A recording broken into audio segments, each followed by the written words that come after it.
Hi there, my name is Sam, and today I am going to be doing a bit of a deep dive into the Manosphere, which I'm sure some of you have heard of. I know there's a Netflix documentary that came out relatively recently, and it's been super popular. Um, so I just kind of wanted to share what I know about it, what I have learned from the research thus far, and kind of its relation to shaping teen relationships and the potential effect it might have on teen dating violence. So I'm going to just pull up my slides here and we'll get started. Alrighty. Not sure why it's not full screen. Okay. The manosphere. So what is the manosphere and why should we care about it? Well, young people are spending more time online now than they ever have in history. And one study I was reading, they can spend upwards of 8 hours a day online, with 5 of those hours on average being on social media alone. So that's a lot of time that they're spending on social media platforms. And once they are on these social media platforms, there's no telling exactly what they're going to be exposed to. So specifically, there is a group of online blogs, forums, groups, and influencers that have been deemed part of the manosphere. And this is really, it's not an interconnected web of people.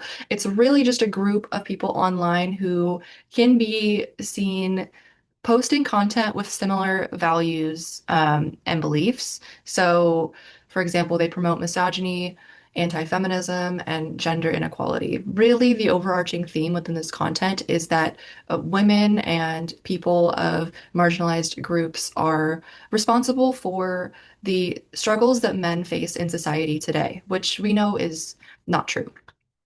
So once people are online, they are exposed to content depending on what their digital algorithm provides them. So when they're on something like Facebook, Instagram, X, formerly known as Twitter, YouTube, all of these social media platforms have a digital algorithm, and that is a data tool used by one of these companies to match content to its users and to keep users engaged for as long as possible on the platform. And they really do this in any way that they can. So often the content that gets the most engagement or clicks is content that uses inflammatory language and makes people upset. So because of this, the digital algorithms are likely to show the manosphere content specifically because it is anger inducing to a lot of people. So it's on a lot of feeds. So these digital algorithms play a role in manosphere content being as big of a deal as it is today. So the ideals that I mentioned are kind of overarching within the manosphere can also be referred to as online misogyny. And this is basically just the online hatred of girls and women. So really just posting like content that is related to harassment, dehumanization, and the spread of this hate towards women and girls across social media platforms, but also websites and forums, Reddit, things like that. And teen dating violence is a pattern of physical, sexual, emotional, or digital abuse used by one person in a romantic relationship to exert power and control over another. So this is something that I hypothesize is related to consumption of this manosphere content specifically.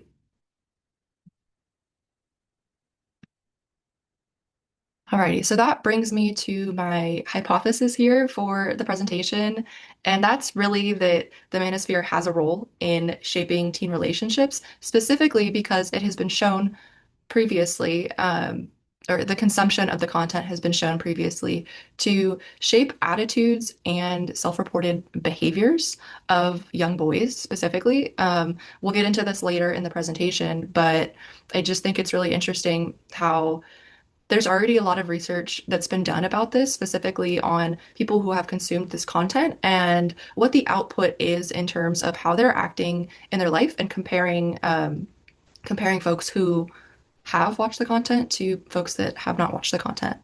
It's interesting stuff.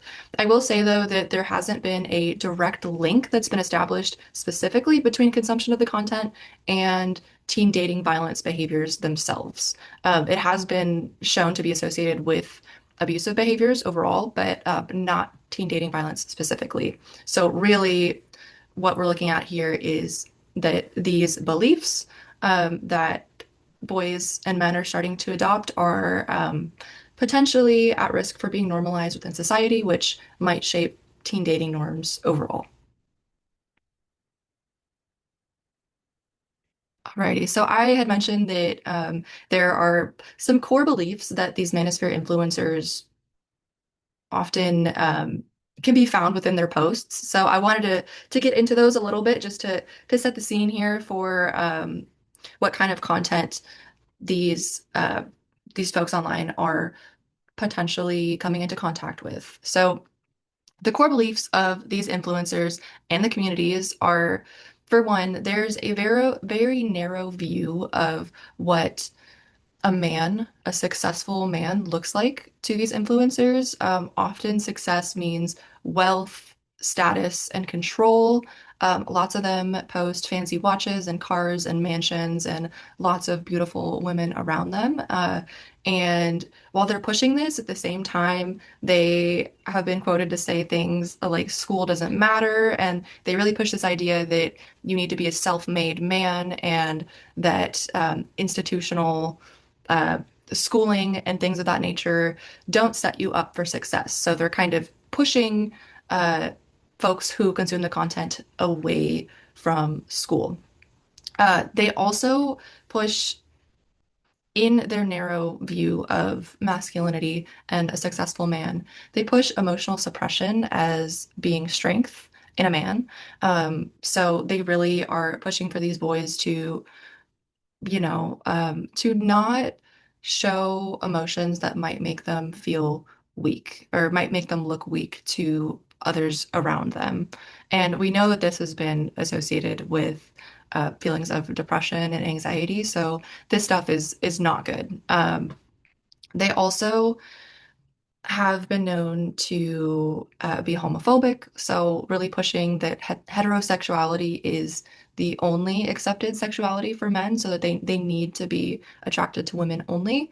And there are also transphobic ideals as well that are tossed around, and they push for male dominance in relationships. And overall, as I had mentioned, they have this idea that women are responsible for men's struggles. So they set themselves up to be kind of an educational tool, if you will, for young men and boys online. And when young men and boys have issues that they go online to seek help for, what often ends up happening is they present very simplistic um, solutions for these problems. And a lot of those solutions hinge on this belief that women and the recent gains they've had in their rights and other folks as well have had are responsible for everything that men are dealing with right now in today's world. Okay, so I figured that we would go through a couple of the most influential people within the space. I would love to go through all of them, but I don't have nearly as much time as I would need for that. There are so many of them. So Andrew Tate, I think, is the most infamous. So we're going to go ahead and look at him first. So currently, Andrew Tate is in Romania awaiting trial. He is facing allegations of abuse, rape, and human trafficking of women. Since then, he's been banned from Facebook, TikTok, Instagram, and YouTube for his comments. And some of his comments I have here, they include comparing women to dogs, saying women should not be allowed to drive, claiming that men have authority over their female partners, and worst of all, that women rape victims should bear some responsibility for being raped. So, really scary stuff that he is posting online. And unfortunately, as of 2022, Andrew Tate's videos had been viewed over 11.6 billion times. So, this was from research done a couple of years ago. It's 4 years ago now. So, I can't imagine what the numbers are at this time. The next influencer that I wanted to cover here is Sneeko. He really comes to mind for me when I think about the Manosphere and just the content that I've personally been exposed to. So Sneeko has really risen in prominence since Andrew Tate um, was arrested and charged with these crimes, and since he moved to Romania. So Sneeko is actually a live streamer. So he live streams pretty often, and he has a following of over 3 million across platforms, which is a pretty big deal for someone who's sharing content within the manosphere. Um, he also has some pretty negative comments that I've compiled here. For example, he has said that feminism is about taking all the power while men are struggling. Feminism turns women into men, and a woman's worth is what she looks like. A man's worth is your masculinity and your respect. So, this is just an example of some of the comments he's made. Often there are hundreds of these comments made throughout the course of a few hours long live stream. So he also has a network of fan accounts who clip the live stream. So they'll take small sections of the live stream and they'll post them to TikTok, Instagram Reels, etc. And so that really boosts his relevance and prominence in the digital space because lots of people are posting him. And so his ideas are getting out there more.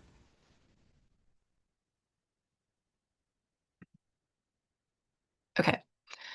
So we will start to get into the literature now. I have a couple of overarching ideas here that I wanted to get into. The first is that the manosphere is extremely pervasive. And what I mean by that is that it really has touched a lot of lives. Lots of people have seen the content. They might not be aware of what the manosphere is exactly, but if they're on social media, it's likely that they've seen one of these videos. So, from the research, for example, in a UK-based survey with over 1,200 participants, 79% of boys between the ages of 16 and 17 years old had watched, listened to, or read Andrew Tate's social media content. So it's 79% of them. And of that 79% that had seen his social media content, just over half of them viewed him in a positive light. And then in another study of over 2,000 parents, so these are the parents of these kids who are seeing this content, over half of younger fathers, so they defined this as between the ages of 25 and 34, over half of the younger fathers surveyed had a positive impression of the influencer, and that influencer being Andrew Tate. So again, algorithms aren't the only reason that this stuff is so pervasive and that it's proliferating online. Part of it is that these manosphere creators they're aware of the struggles that men and boys are facing today in today's world. And as I said before, a lot of their content is supposed to be a solution for what these men are feeling, and they're trying to validate what men and boys feel in the world, and they're giving them an outlet and something to be angry about and something to take their anger out on, instead of funneling it into meaningful advocacy and policy change and such. It's blaming women for what they're going through. So, one of the other things that I wanted to get into in terms of what I was seeing in the research, is that content consumption specifically is related to belief and behavior change. So, this is something that has been documented thus far. It is changing beliefs and it's changing behaviors. Misogynistic content online is negatively influencing how boys perceive and relate to girls, students, and women teachers. In another UK-based study, they observed the difference between groups who had viewed Manosphere content and had not viewed Manosphere content, and they asked them questions about the acceptability of physical violence. And they found that those exposed to the Manosphere content had a more accepting view of physical violence. I have the actual quote from the study here. So 19% of children and young people who had seen Andrew Tate content specifically thought hurting someone physically is okay if you say sorry after hurting them. And that's compared to the group that had not seen Andrew Tate's content. Only 4% of those exposed or those not exposed to the content held the same view of physical violence. In another study, women teachers have reported various changes in behavior from their male presenting students. So, teachers have observed that their male students are drawing upon the rhetoric of online masculinity influencers, such as talking about men being better than women, making derogatory remarks such as women, the teachers, belonging in the kitchen, yelling at the teachers to make them a sandwich, sexually objectifying girls in the classes and women's appearances. And female presenting teachers have also reported being subjected to sexual and gender-based abuse and harassment, like sexualized groaning, physical and verbal intimidation. So, again, I know so far it hasn't been linked to TDV, but this change in beliefs and behaviors is suggestive that there might be changes in beliefs elsewhere. You can imagine if this stuff is happening in the classroom, these kids are taking this behavior elsewhere. It's not something that just stops in the classroom. Okay, lastly, in our literature review, I wanted to share that research has indicated mixed findings of teen dating violence in recent years. So it's not that teen dating violence is decreasing. It's pretty stable. I will say there are some kinds of violence that are increasing while others are decreasing, but overall, the rates seem to be kind of normalized at this time. So this brings me to the pyramid of sexual and gender-based violence. Because there isn't that link yet between TDV and consumption of content, O'Rourke et al. Conceptualized this pyramid to kind of show the trajectory between these beliefs and attitudes being adopted from social media and how that can lead up into actual forms of TDV, IPV, and just general physical violence. So at the bottom, you'll see the discriminatory attitudes and beliefs. So this is sexism, homophobia, lesbophobia, biphobia, and transphobia. A lot of these beliefs are what is at the heart of what's being posted in the manosphere. And once folks are once folks are exposed to this content, they can start to internalize a bit of the ideology that they're seeing online. And that leads into the second level of this pyramid here, which is gender-based stereotypes and roles. So once they start to have those attitudes and beliefs, this can lead into actually acting on gender-based stereotypes and roles that they have learned in this content. And once they start acting on these stereotypes and roles, this can be exclusion, marginalization, um, oppression, things of that sort. And once that starts happening, the next escalation would be verbal harassment and threats. So this is just a product of the gender-based stereotypes and roles being enforced in society because the verbal harassment is sort of a form of trying to get people to adhere to these stereotypes and roles. And once those roles are normalized, people start to think that it's okay to verbally harass those that are different than them.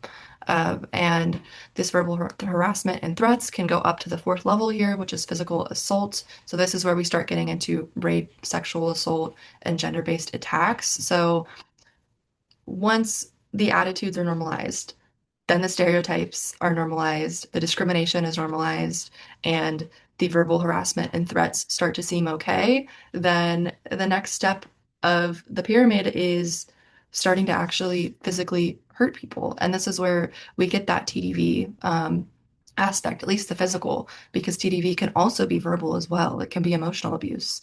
And the most extreme here is homicide. And we'll get into it later, but homicide has happened, unfortunately, related to manosphere content.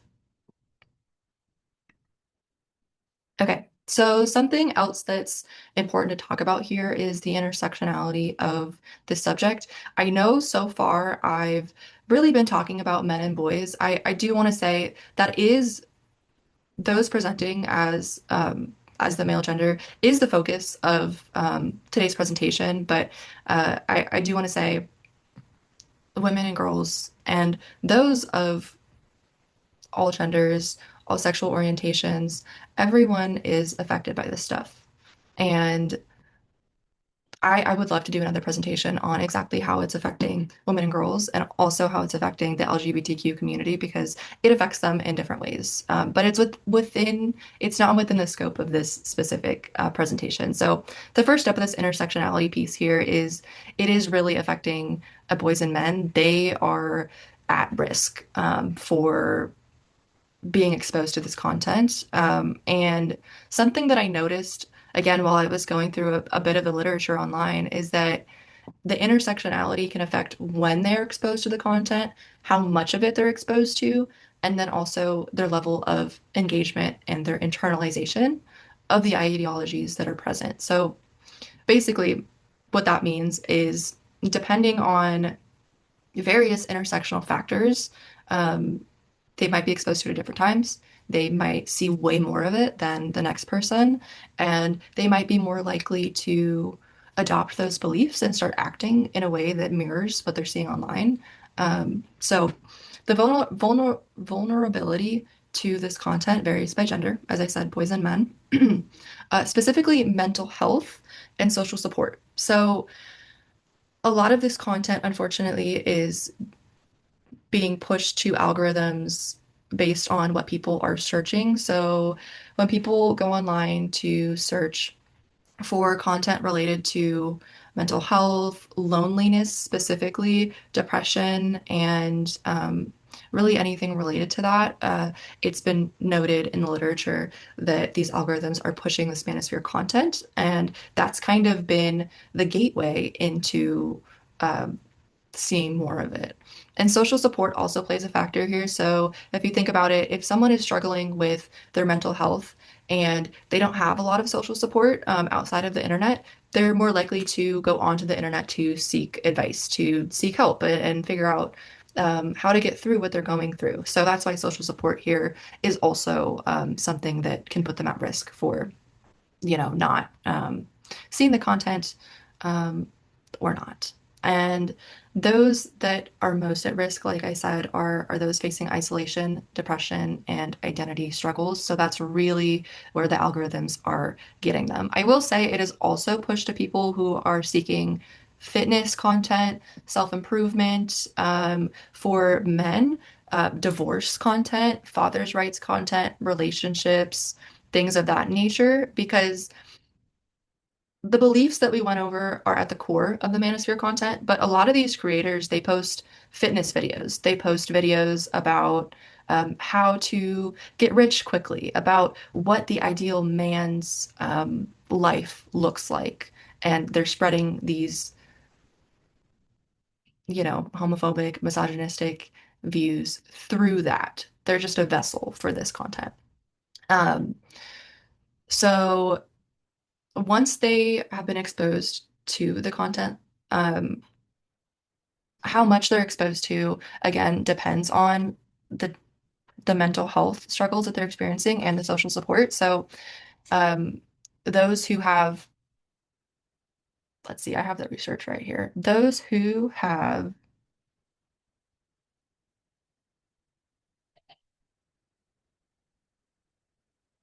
so after so after they're engaged with the content, their personal experiences and social environment outside of the internet, like their home environment, school, and their peer groups, may influence their willingness to continue to engage with the material and also to internalize the gendered attitudes and behaviors that are being promoted. So, for instance, teenage boys who have contact with strong male role models in their local communities who express positive forms of masculinity may be less likely to seek out the content, engage with it, and internalize the messages because they have this external support piece that others might not.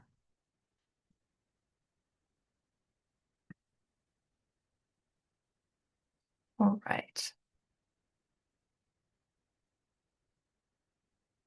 Okay, so O'Rourke et al., who is the group that conceptualized that pyramid that we went over earlier, they also came up with what I think is a great set of core principles for culture responsive intervention for young boys who are engaging with really any form of digital media. So the first here is that um, they need to be taught critical thinking and reflection skills. These are really important for them engaging with the media so that they can, form their own thoughts about what's going on and take a step back and really try to digest what's going on instead of just scrolling from one to the next. The second here is increasing knowledge of the potential harms and opportunities of social media itself. So understanding um, what the harms are is really important so that they can recognize when something might be happening to them. The third is making them aware of their personal sense of agency. And by that, I mean controlling their own behavior and empowering them to recognize that they might be seeing this stuff online and it might feel like it's normal, but if they don't agree with it, they can challenge these norms. They can do it. The fourth is finding a way to teach boys to understand that harmful ideas and behaviors that they see online can adversely affect all gender groups so that they feel a greater sense of collective social responsibility to others, and so that they might feel um, more willing to resist and challenge them.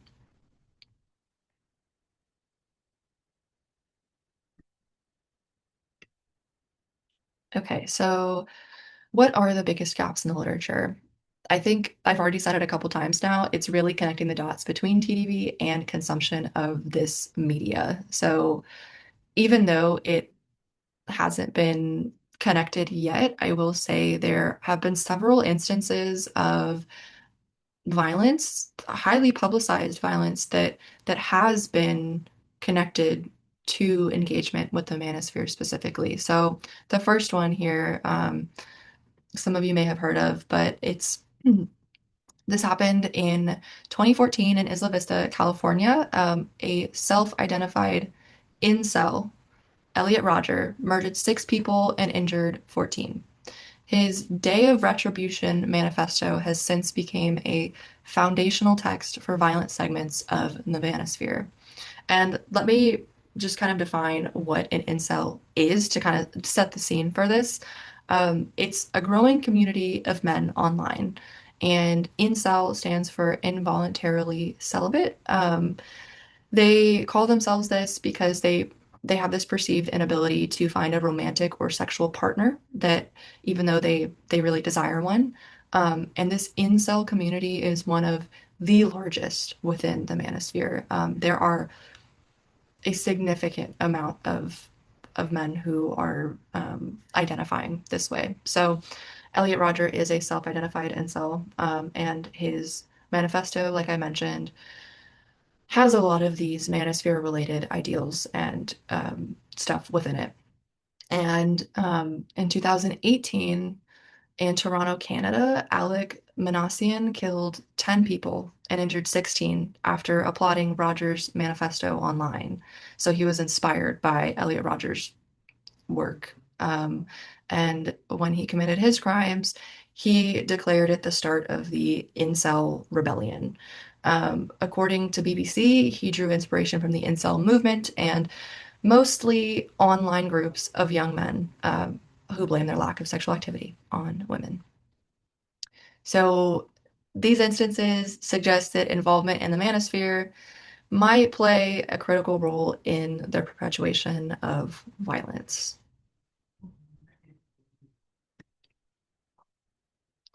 So we've talked a lot about what the manosphere is, how it might be affecting our communities, and The good thing is that there have been some policies that have been enacted that may not directly address the manosphere, but they do address these digital algorithms, which are part of why the manosphere has proliferated so greatly and why it's so pervasive. So, this first one here is from the European Union.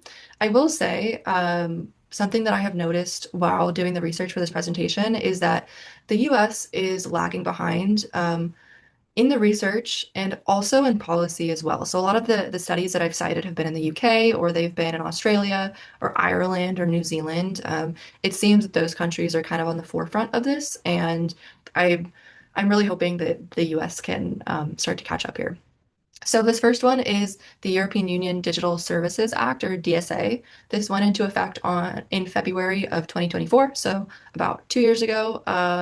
It does a couple of good things here. It forces major platforms to assess risks from their algorithms, to mitigate those risks, whatever that may be, and gives users the option to turn off algorithmic feeds. So when they turn off the algorithmic feeds, basically they're opting in for a feed or a homepage that is in chronological order. So it would be a homepage, for example, on Instagram that shows you posts from those that you follow in chronological order of when they were posted, as opposed to what you currently are met with on Instagram, which is posts in whatever order the algorithm thinks will engage you the most and keep you online the longest. So this is really cool. I'm happy to see that there is some policy out there that's doing this. And then the second one here is the United Kingdom's Online Safety Act. So it's being rolled out in waves, if you will. The first statute went into effect March 2025. And this one, it forces platforms to reduce harmful content exposure, which up to interpretation, but it's aiming to reduce this specifically for minors, and it has been a little bit controversial in some of the things that have happened after this has gone into effect. I can't get into all of them right now, but just acknowledging, I know it is a bit of a controversial one, but it requires social media companies to assess risks, again, that are created by their systems, which includes their algorithms. And it also requires more transparency from these platforms into the content moderation process on their platforms, which I think is really cool. Okay. And so, how will the manosphere, online misogyny, and digital algorithms affect social work practice?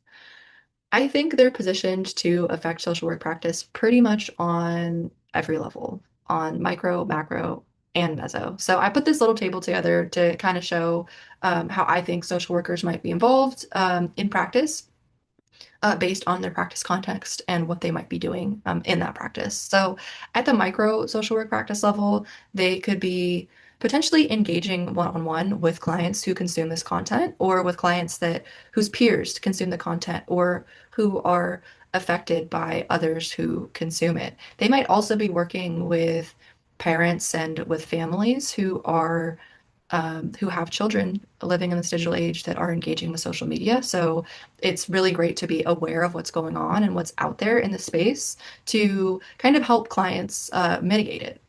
So, what they could do is educate teens about healthy relationships, address harmful beliefs in therapy, and support parents in navigating online risks. So at the meso social work level, this is working with groups really. I think that especially for those working in schools, this is super important. So for schools, they could be designing and implementing educational interventions for classes and maybe assemblies for larger groups of students. And they could also be conducting further research, which um, you've heard me say it now 5 times. There's no link yet between TDV and this content. But I think that if we were to conduct further research into the topic, we would uncover some really great stuff that could help us set up interventions moving forward to hopefully prevent, the negative outcomes that might come out of this. At the macro social work level, this is working, in institutional change. So they could be engaging in advocacy on media literacy and prevention. Like, for example, those principles that I had mentioned that O'Rourke et al. Came up with, basing an intervention off of that. And they can also be working in policy, so making updates and changes to policies like the EU policy and the UK policy that I had mentioned, and also working on getting something like that in the works in the US. There are policy debates right now within the US. There have been policies that have been introduced, but nothing has been officially uh, put into law, basically. So that is like a really important piece of this that macro social workers could definitely dabble in a bit. And one other thing that I have here is the creation and implementation of awareness campaigns. So I think that this is also an important piece to get some campaigns out there that are letting young people know what's going on, because they're obviously seeing the content. So why not also put out some campaigns, not only for the young people, but also for the parents, so that they are aware of what is out there and what the risks might be. So, in a perfect world, if I had all of the resources I needed, what I would do is I would first implement a media literacy training intervention, not just within one or two schools. I'm thinking on a larger level here. I'm thinking statewide, federally, some sort of program that can be administered in schools, really just to get kids ready to engage with online content and to build upon those skills that our work mentioned. Like, let's see, let me pull those up. Um, like critical thinking and reflection and media literacy and self-agency and social responsibility. I think it's really important that we start early. I'm thinking middle school because that is about the time when they start going on social media and start to have their own accounts. So really getting them prepared to be in the digital space as they are entering it. I think that that is so important. It would be great to impose this as part of the curriculum. When I was in school, we had classes, specific like computer classes, where we would learn how to type and to write a paper online or make a photo collage on a website. Those kinds of things. I think that kids are already so well versed in how to use technology now. We can maybe replace that time with uh, a curriculum piece that specifically talks about engaging with social media and with websites and all of that stuff. So really my main idea here is those social media platforms and their algorithms hold immense power. The real power lies with youth. Youth equipped with the right knowledge and skills can resist the negative influence and social pressure of manosphere content in online spaces. So if we give them the tools, they can do it. They totally can. And this brings me to my conclusion. So while that link hasn't been established between TDV and online misogynistic content, it has been shown to shape attitudes and behaviors that can increase risk for teen dating violence, especially in digital contexts. And addressing these through media literacy initiatives and policy that limits social media algorithms is key to promoting healthy relationships for teens moving forward.